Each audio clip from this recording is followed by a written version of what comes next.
எல்லாருக்கும் வணக்கம். முட்டுப்படி தேவந்திருந்து வரோம். என் பேர் மகிமாலன். ஒரு 10 சதுர அடி அடிச்சிருக்கோம். இது கிட்டத்தட்ட டைல்ஸ் பண்ணுறது கும்பகோணம் காரைக்கால்ன்ற ஒரு மகாலட்சுமி செராமிக்ஸு.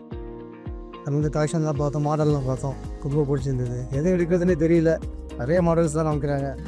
இங்கே உள்ள ஸ்டாஃபும் நல்லா நமக்கு புரியக்கூடிய அளவுக்கு நமக்கு எல்லா கலர்ஸ்லாம் மாடல்ஸ்லாம் காமிச்சு கலெக்ஷன்லாம் அவைலபிளாக இருக்குது. ஆர்டர் மாடல் காமிச்சாங்க. நாங்கள் ஒரு 60,000 கிட்டத்தட்ட ஒரு அமௌண்ட்டை கொட்டேஷன் போட்டோம். எல்லாம் ரேட்டெல்லாம் குறைச்சி கொடுத்து டிஸ்கவுண்ட் பண்ணி ஆஃபர்லாம் போட்டு எல்லாம் நல்ல விதமாக பண்ணி கொடுத்தாங்க. நல்ல குவாலிட்டி நல்ல விதமாக இருக்குது. நாங்கள் யூடியூப் சேனல் எல்லாம் பார்த்தோம். இது நல்லா பெட்டராக இருந்துச்சு. எல்லோரும் முன்னாடி